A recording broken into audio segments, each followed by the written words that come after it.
Part 6.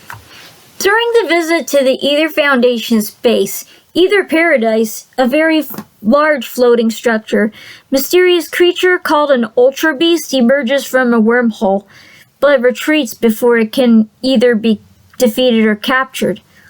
Later, after the player defeats Team Skull at their base, Gladian reveals that Team Skull had been working for the Ether Foundation, kidnapping Nebby and using its powers in order to summon the Ultra Beast. The player then proceeds to battle through Ether Paradise with Hal and Gladian's help, eventually defeating Ether Foundation's president Luzamine, who is revealed to be Gladian and Lily's mother. Despite this, Luzamine and Guzma manage to open the Ultra wormhole, with the former overclocking Nebby's powers, transporting them to the Ultra space, the Ultra Beast dimension. This causes Nebby to evolve into a cocoon-like form, Cosmoem, while the Ultra Beasts are unleashed to the Alola region's islands, forcing the island kahunas and guardian deities to fight them. Proceeding to the final island, the player and Lily perform a ritual to evolve Nebby into its final form, Solgaleo in the Sun version or Lunala in the Min version, at the island's altar. With Nebby's newfound power, the player and Lily travel to the Ultra space to find Luzamine, who, not wanting to be rescued, allows herself to be taken over by the Ultra Beast they encountered earlier, forcing the player to battle her in self-defense. After defeating the crazed Luzamine, the player returns to Alola and ascends to Mount Lanakila to challenge the newly found Alola Pokemon League Elite Four. In the last match, they defeat Professor Kukui to become the first Alola League champion. In the credits, the player battles the Melee Island's guardian deity Tapu Koko after the celebration, with Lily and Luzamine departing from Alola to Kanto the following day. After becoming the champion in the post games scene, the player is conducted by two members of the International Police. Annabelle, who was the head of the Battle Tower in the Battle Frontier in Pokemon Emerald, and Looker, the character from Pokemon Platinum. The player assists the two with handling the wild Ultra Beast that Luzamine lets loose in Alola in a series of quests. And following the final quest, Looker saw that he saw another Ultra Beast, although Annabelle dismisses this. If the player then travels to 10 Carat Hill, they will encounter the legendary Pokemon Necrozma. When the games were released, the games received generally favorable reviews from the critics, who welcomed the change from the formula used by prior Pokemon games and praised the gameplay of Sun and Moon while criticizing the lack of content beyond the primary plot. Upon its release, the games became some of the fastest-selling games in Nintendo's history at that point. To date, Sun and Moon have sold over 16 million copies worldwide, making them the third best-selling 3DS games after Mario Kart 7 and their predecessors, X and Y.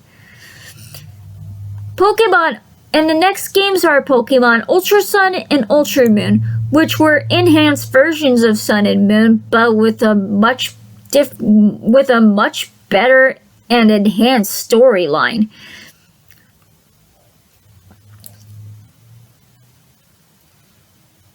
And it includes another organization called the Ultra Recon Squad. Similar to the story of Sun and Moon, the player is an 11-year-old moving to Melee Island in the Alola region with their mother. As tradition, the player has rivals on the journey: Hal, a friendly boy who accompanies the player throughout the story, and Gladian, the estranged son of Luzamine.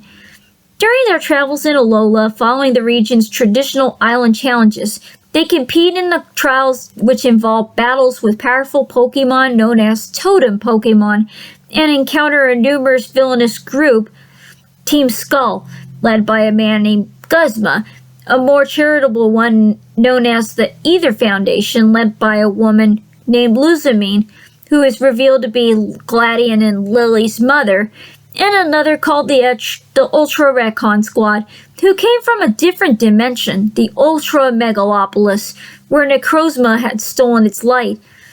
Much of the story revolves around multiple legendary Pokemon, a Cosmog who's nicknamed Nebby, who eventually evolves into Solgaleo in Ultra Sun version, or Lunala in Ultra Min version, and Necrozma, who attempts to seize the light from the Alola region. During the climax of the game, Luzamine uses Nebby to create a wormhole to the Ultra Megalopolis, where she and Guzma attempt to fight Necrozma for the sake of the Ultra Recon Squad. However, they fail and are thrown back into their dimension later in the story, with Necrozma following them. Necrozma fights Nebby, now Solgaleo in Ultra Sun version, or Lunala in the Ultra Min version, and prevails. Necrozma then absorbs the legendary Pokemon, gaining its either Duskmane or Dawn Wings from their respective version, and unleashes the Ultra Beasts upon the Alola region before fighting the player.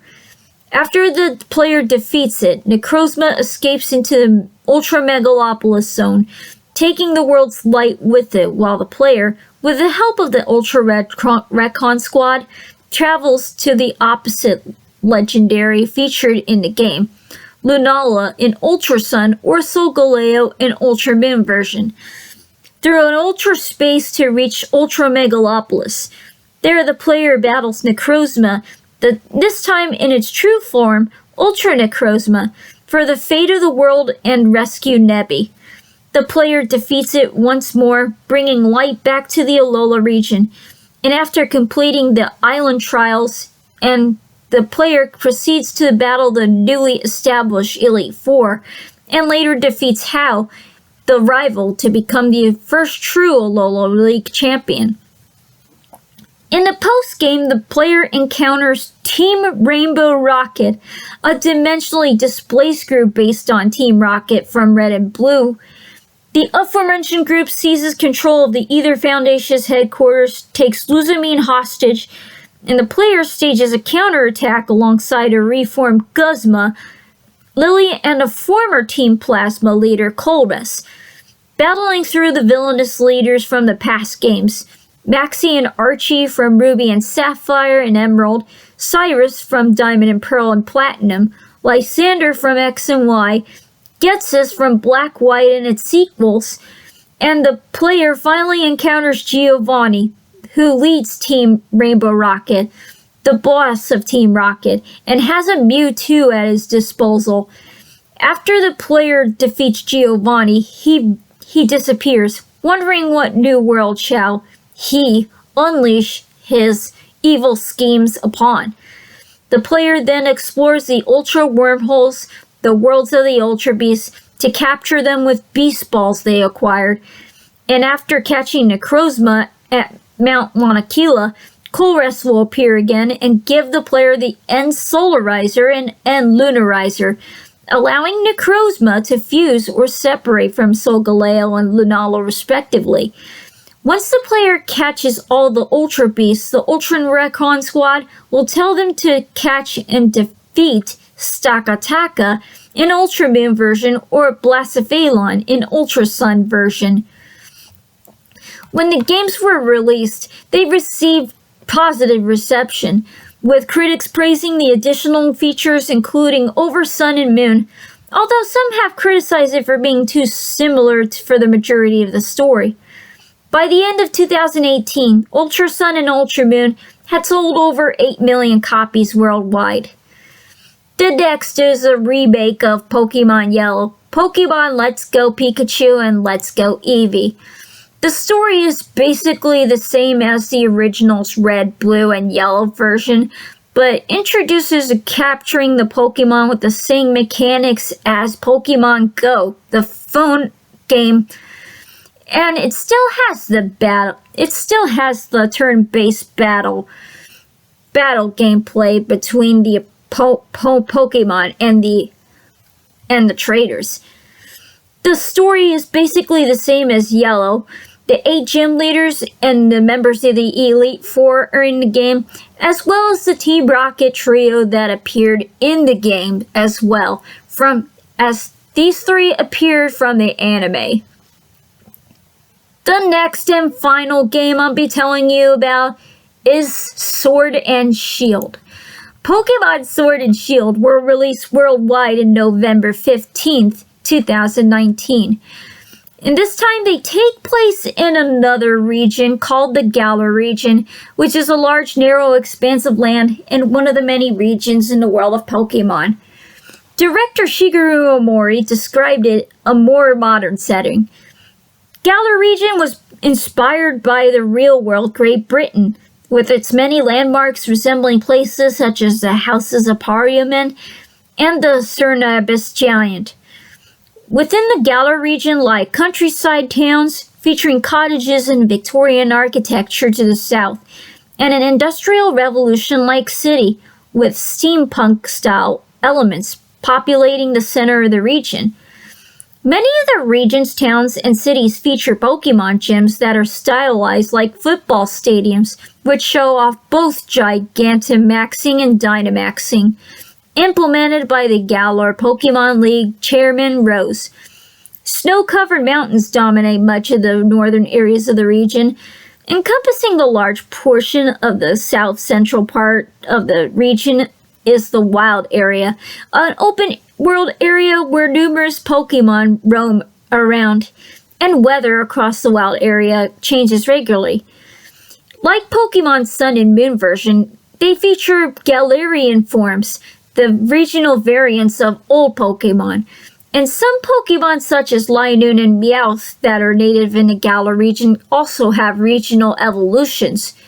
The game also introduces the camp area and making curry, and introducing a new type of Pokemon battling, Dynamaxing and Gigantamax. Similarly to the previous entries like Pokemon Red, Blue, Yellow, Gold, Silver, Crystal, Ruby, Sapphire, Emerald, Diamond, Pearl, Platinum, Black, White, its sequels X and Y, the player embarks on a journey across the region to become the most powerful trainer, fighting 8 powerful trainers called the Gym Leaders, and eventually the region's champion. The player and her best friend Hop receive one of the 3 starter Pokemon, a Grass-type Grookey, a Fire-type Scorbunny, or a Water-type Sobble from the champion of the Galar region, Leon, and also Hop's older brother. Afterward, the 2 explore the forest called the Slumbering Weald, but were driven off by a very powerful Pokemon. During their subsequent visit to the region's Pokemon, Professor Magnolia and her granddaughter Sonia, they convince Leon to endorse them to take part in the Gym Challenge. After traveling to the next city to register for the Gym Challenge, they encounter rivals Spade and Marnie, along with another team organization called Team Yell, a devout group of hooligans who act as Marnie's unintentional fan base and are determined to stop anyone else from completing the challenge. The player also meets Chairman Rose, who is, in addition to endorsing Bait as the gym challenger, presides over the Galar Pokemon League and the region's main energy company, Macrocosmos.